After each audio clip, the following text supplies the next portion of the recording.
Today I want to talk about the Vikings campaign sourcebook. This book is a book on how to do the world the Vikings thought they lived in, not the one they actually lived in. It comes with a map, shows you where some of the places the Vikings went to, like Iceland and Greenland, Helluland, Markland, Vinland, and way over here, Byzantium. But, if you look at the world map, you'll see that they thought that Vinland was connected to Africa, and that Greenland was connected to Asia. And in the book, it talks about how they thought that the gates of Niflheim were in Greenland. So let's look through it some more. So I really like this. Even though I'm not that much into Viking stuff, I still like Viking stuff a little bit. So it starts with a little bit on Viking history, a little timeline, in case you don't know.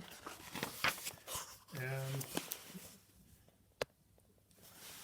the Vikings often came in conflict with Charlemagne and his paladins. So there was another book called Charlemagne's Paladins, which I didn't get, about Dark Age medieval fantasy. Some suggested reading. And then it goes into races. Races are humans.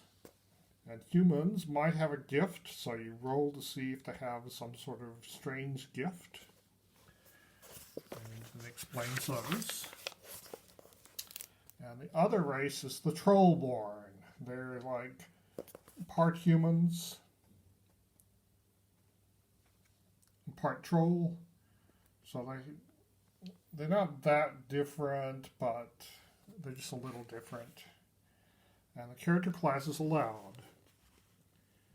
So this is a place for rangers, fighters, thieves, bards, and specialist mages, but not for paladins, clerics, druids, or generic wizards. So it goes into warriors. You have different followers for high-level fighters here than normal. Nice picture of Vikings. And I got all this on paladins, even though I just said paladins weren't allowed, but this is more on paladins are not Vikings. They're from outsiders. As I said, there's another book called Charlemagne's Paladins. I wish I'd gotten that now, but it would probably give more detail on paladins. And there's a new class called Berserkers, which can be human or trollborn. And from looking at this, the Berserker class seemed to be the inspiration for the 3rd edition Barbarian. But they also had some shape-changing abilities at high level, like it turn into wolves or bears. There's a new class called Runecasters. And they're like a substitute for clerics. Wizards, they can only be specialist mages and only conjurers, diviners, enchanters, illusionists, or necromancers. So it goes into priests, which the normal clerics and druids are not allowed. And rogues, there's thieves and bards.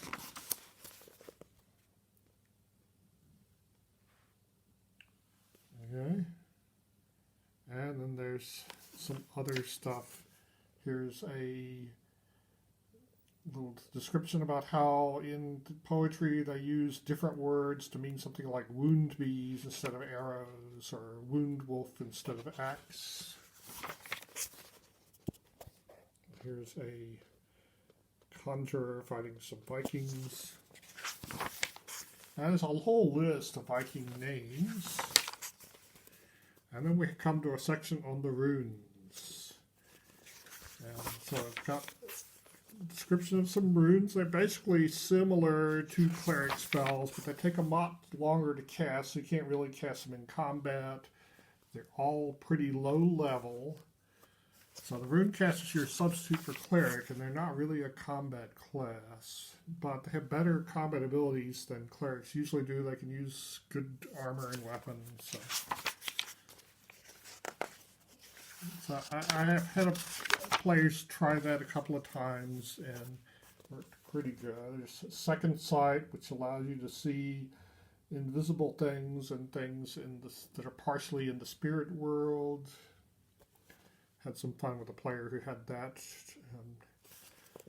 Trollborn have that ability, and some humans have it. And it goes into some of the monsters that have different names in a Viking campaign, like dragons are called Lindorms, and specters are called Guests. Zombies are called Gengangers. There's a map showing you, but it's not as good as this map, is it? More on the different monsters. Giants. There are different types of giants than the regular campaign. There's cliff giants, frost giants, Jotun, they're like super giants. I can't pronounce that one. Sea giants, trolls. Trolls are different from the D&D trolls. They're more like dark elves.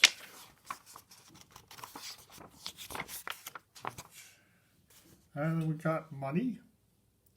You've got your own currency for coins, which is worth different than just copper pieces, silver pieces, gold pieces.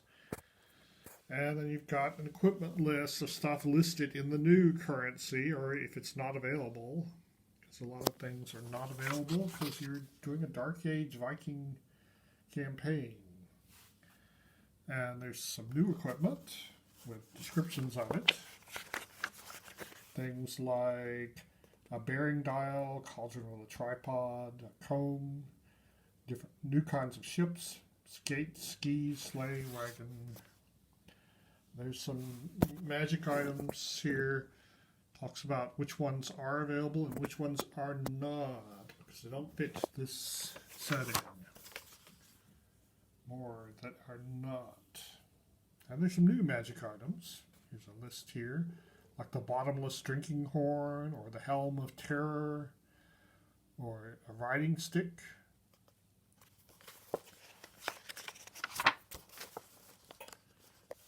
And Viking swords. Yeah, so werewolves and werebears would fit really good with a Viking campaign, I think. So that's similar to what the Berserkers do. So this is a little bit about Viking culture. Here's a Viking castle, farmhouse,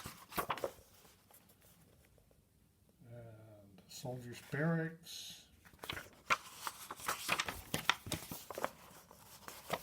And some more on the law. Down certain pages. There's some Vikings fighting. There's this thing, a whole list of the many different names of Odin, like the Grimnir, which means the mass one, Har, which means the high one, Yok, which means gelding. Okay. This brief gazetteer of the Viking world. And some nice pictures of Viking ships. So that's the Viking campaign source book. Yeah, I wasn't that much into Vikings, but I was really grooved with the whole idea of a campaign in the world that the Vikings thought they lived in, not the one they historically actually lived in. The one with trolls and elves and dwarves and the gates of Niflheim being in Greenland. And I was hoping there'd be modules to go with this. This seemed like a really cool idea, and I looked forward to the future green source books where we could see ideas about what other cultures thought they lived in.